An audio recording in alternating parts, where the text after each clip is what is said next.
وعلیکم السلام ورحمۃ اللہ وبرکاتہ۔ اللہ رب العالمین خیر و عافیت میں رکھے۔ سوال بڑا ہی اہم ہے، وہ یہ ہے کہ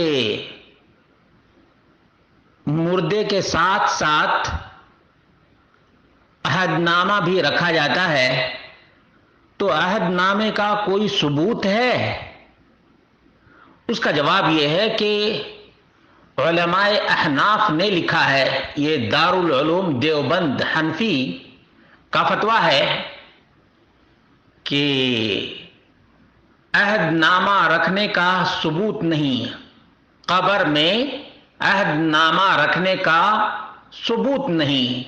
نیز اگر عہد نامہ میں آیات کریمہ لکھی ہوئی ہوں تو قبر میں اس کو رکھنے سے ان کی بے ادبی بھی ہے، اس لیے قبر میں عہد نامہ رکھنا درست نہیں ہے۔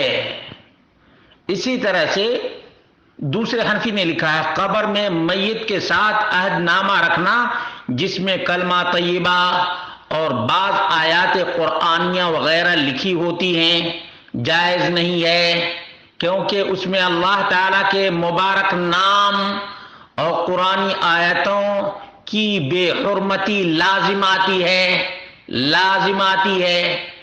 اور فتاوی شامی کے اندر قال فی الشامیہ وقد افتى ابن صلاح بأنه لا يجوز کا مطلب حرام ہے ان یکتب علی الکفن، کفن پر کچھ لکھنا، جیسے یاسین لکھنا، سورہ کہف لکھنا یا دیگر صورتیں لکھنا، کیونکہ حنفی کے نزدیک میت ناپاک اور نجس ہے۔ میت کیا ہے؟ ناپاک اور نجس ہے، اس لیے میت کے ساتھ قرآنی آیات کا عہد نامہ بنانا یہ قرآن کی بے حرمتی ہے، قرآن کی بے حرمتی ہے، بے ادبی ہے۔ اور ایک بات جو سب سے اہم ہے وہ یہ ہے کہ اللہ رب العالمین نے فرمایا یا ایھا الذین آمنوا لا تقدموا بین یدی اللہ ورسولہ، ایمان والو اللہ اور اس کے رسول سے آگے نہ بڑھو۔ یہ عہد نامہ نہ نبی کریم صلی اللہ علیہ وسلم سے ثابت ہے، نہ صحابہ کرام سے ثابت ہے، نہ تابعین سے ثابت ہے، اور نہ تبع تابعین سے ثابت ہے، اور نہ ائمہ اربعہ میں سے کسی امام سے یہ ثابت ہے۔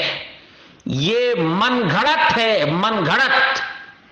یہ صوفی کوفی مردہ فروشوں نے اس کو ایجاد کیا ہے، اور اس عہد نامہ کے بدلے میں یہ مردہ خور لوگ پیسے بٹورتے ہیں، پیسہ جمع کرتے